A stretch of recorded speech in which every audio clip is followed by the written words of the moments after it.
This is Jim from Thorncrest Ford, and today we're driving the brand new 2017 Ford Fusion Energi plug-in hybrid. We had the previous gen 2014, so it'll be nice to compare what this new generation, how different it is from the previous one. So right away, as soon as you get inside, you'll notice that the whole center console is different. We're sitting in a titanium today, which has the upgraded audio and navigation system here. And the center console here, though, it's shared among the various versions. So this would exist in all the other SEs and regular. Correct. Absolutely correct. So the gear shifter now is different from the previous one, and it's a turn dial, just like the Jaguar Land Rover and some of the other cars. So basically, to engage it, you just turn it around, put it in drive. You mentioned also that the navigation and infotainment system is upgraded.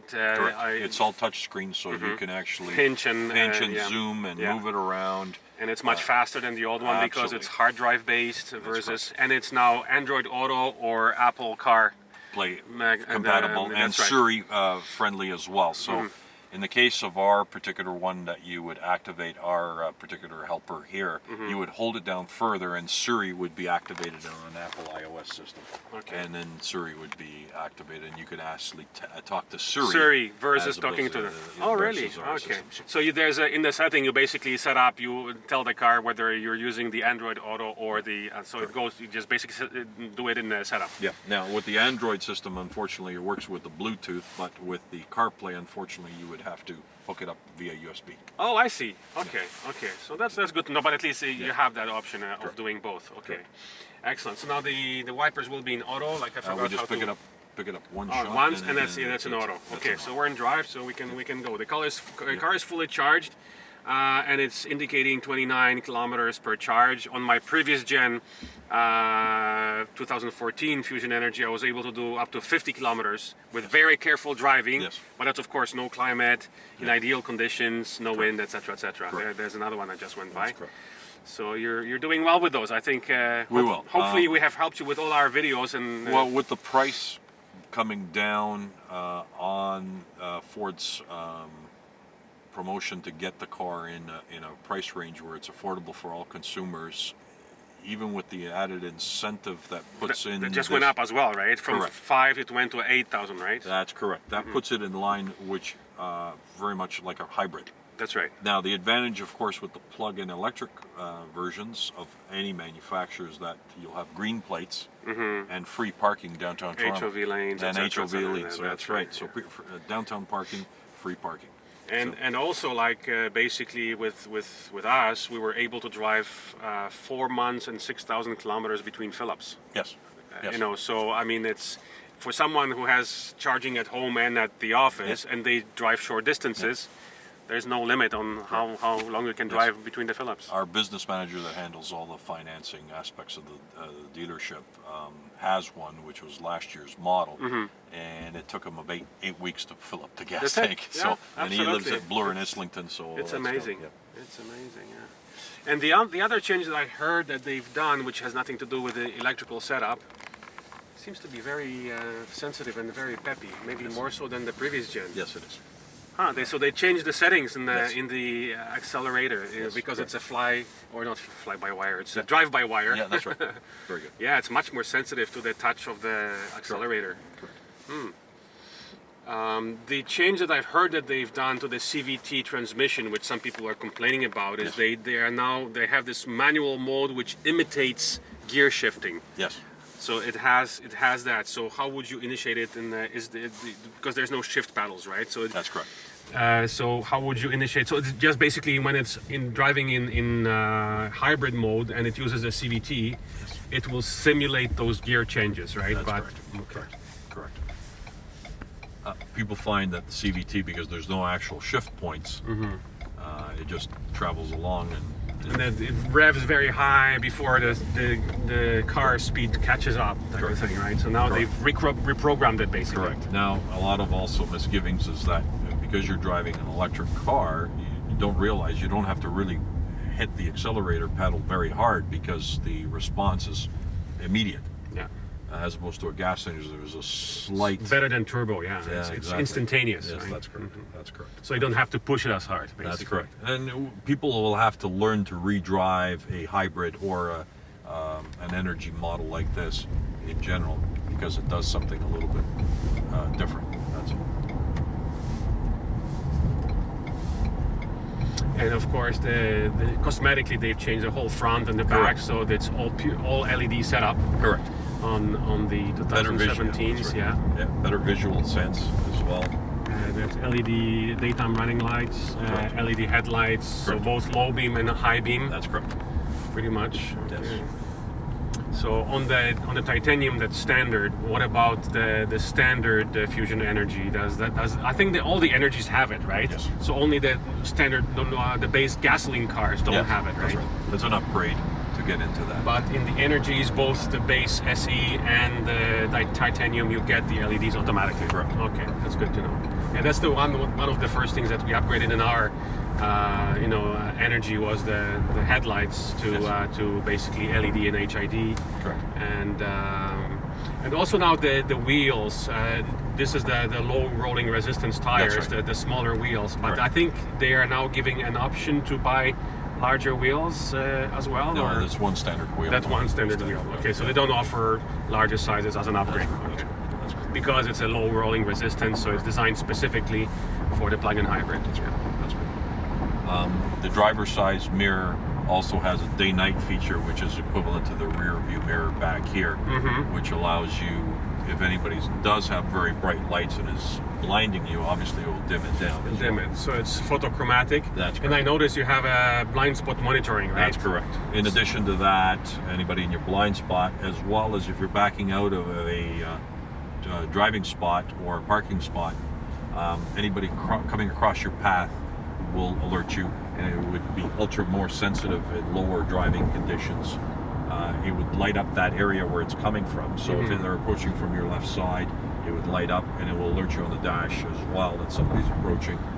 And it's about 4 car widths to give you a perspective as well. So if anybody's poking, moning it away and not paying attention to your reverse lights, obviously you'll get an alert. No, so that warning system is part of a package, right? It's all part of the Bliss system with Ford. Bliss system, okay. And so titanium probably again comes with its standard, and on the lesser models, it's an option that you have to buy. That's correct. What about the active cruise? I think that was intelligent cruise was available even on previous versions. You still Correct. have the That's correct. intelligent cruise is available. That's correct. That's correct. That's correct. It's getting crowded, so we'll do a UE. We'll head south. Sure. Hopefully, we'll have less traffic. Now, noise. of course, when you braking is always a challenge with hybrids in a way that you would get the most out of your regenerative braking system. So the longer you squeeze, the more regeneration you'd revamp back into the battery.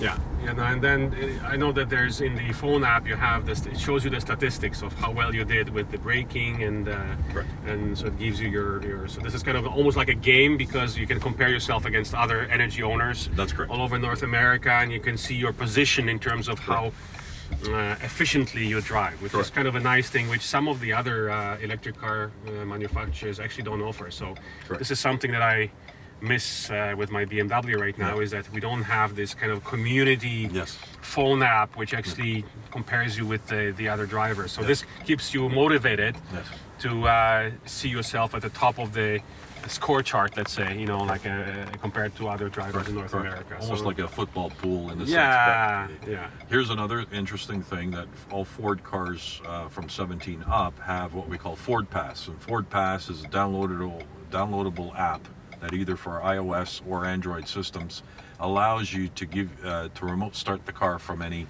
area where cell service is involved, or lock the doors as well, and also gives you an indication of where the car is. So if you do lend out the car and you have one of those misrepresented teenagers saying that I'm just 5 minutes away, and you can look on the map where exactly they actually are. So that's the scenario there. So the one feature that I was impressed with, you mentioned earlier, which was not available before, is over-the-air updates. Yes. So it's through the Wi-Fi now.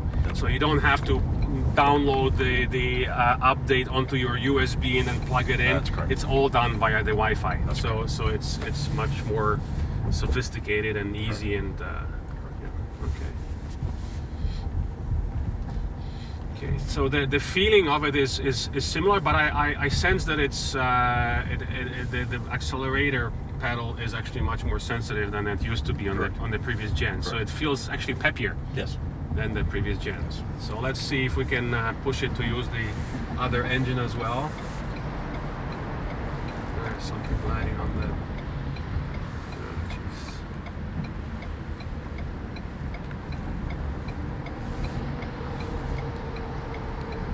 Okay, so let's see. So now we're in pure. Okay, so now as soon as you push it a little bit harder, obviously the engine comes into play. Correct. And then as soon as you ease off, it goes back into the electric mode. Correct. Now, but right now we're not in the pure EV mode, right? So if you press the EV button, EV now, engine enabled for system performance. Okay, so I've had that with the previous gen. So basically, once the system activates the engine, it needs to run it for a little while before it switches it off. So it tells you that it's right now enabled for system performance. So I've had it happen on the previous gen as well. Sure. Okay, so we're gonna head to Queensway. So we might as well try and test how this. Yeah, it feels the engine, the actual gasoline engine feels different. It doesn't slip as much as the previous one. So it's holding the RPMs well. So it's been tuned differently. So that you don't have this typical CVT whine, let's say, that a lot of people are complaining about. And the reason they complain is just they're not used to it. Yeah, and it's it's quieter because of it. Oh yes. If you notice, it's a very quiet. They carry on a very polite conversation, a very low decibel. That's right. You barely hear the engine at all. Yeah. You can almost hear the conversation in the next car. Mm-hmm. Yeah, that's very nice. I just noticed that we're in a titanium and there is no sunroof. So sunroof is a standalone option, I guess. Okay. Which ones do you sell more from the plugins? The C-Max plugin or the Fusion plugin? That's a good question. I'd say it's a good 50-50 split. Yeah, the C-Max, people are unfamiliar with it because they don't see it very often on the road. I noticed you're using it as your customer shuttle, which is commendable. Yes. Very commendable. We are trying to give it more exposure. And then the C-Max obviously falls between a Fiesta and a Focus and and the Escape, let's say. Correct. Exactly. Or maybe Edge, probably closer to Escape. The actual system power in this car is basically identical to the old one. It's around 190 horsepower total between. So it's about 150 horsepower gasoline engine, and there's about 80 horsepower or so electric motor. And when they measure, of course, a electric motor and they give you the horsepower, usually you don't add it up. That's right. Yeah, it's not exactly one plus the other. Yeah, that's right. And also the fact that they when they give you an electric horsepower, it's actually more considering the torque behind it. Mm-hmm. When you're looking at an 80 horsepower electric motor, you're really looking at a 120 horsepower gasoline motor. Yeah. So the 190 horsepower system power, it actually feels like well over 200. That's in correct. actual That's fact. correct. Yeah. That's correct. Like when you accelerated just now, it threw us back a bit. Yeah. Because of the. It definitely feels much more peppy with the way they set up the accelerator here, which is really nice. Well, I guess the fire department is going, so we have to let them go. I see a lot of fire trucks today. I don't know what's going on today. There's one around the corner from us. Oh, really? Yeah. Just up the street. I got a warning on my navigation system that there's a vehicle on fire somewhere, and there were lanes shut down. Yeah. This does have the traffic warning. Traffic warning as well, so that's available, and obviously that will give you some of the features as well. Everything is there. Here's your traffic. Yeah, it looks completely different than the old one, and it's much faster as well. Correct. Yeah. No, it's a great vehicle. So This is the only one that you have in stock right now. Well, right now I also have one that's just been put on the road for our vice president. And, okay. And his is so we can tell our members that you have 2 in stock that right. you would be willing to sell. Okay. Sure. And what is the base of the new base of the 2017 Fusion Energy SE, which is the base model, and versus the titanium? The difference is about $4,000. Okay, so what's the base on the SE now right now? I think it's a little bit, I think it's just slightly shy of around 29. 29, and then the titanium would be around 34. 34, correct. Plus whatever options you put on it. Okay. And of course the incentive is now around 8,000, right, from the government, from Absolutely. the entire government? Yeah, it's $7,780. Okay, perfect. And it's based on the battery size, obviously. So. Correct. Any news on the Fusion? Sorry, not the Fusion. The Focus Electric. Are you still selling those right now? We sell very few of them, unfortunately. So they are in the catalog. There you have them in your order forms. That's correct. But just here, yeah. But you sell very few, and they are due for a slight refresh, I That's guess. correct. Yeah. Correct. So it will follow the regular Focus refresh probably Correct. with all the upgrades. Correct. Okay, well, thank you so much, Jim. It was problem. very informative, and it's a lovely car, and then we'll send as many clients as we can your way. Please do. And look forward to seeing you again. Okay. That sounds good. Thank you. Okay, take care.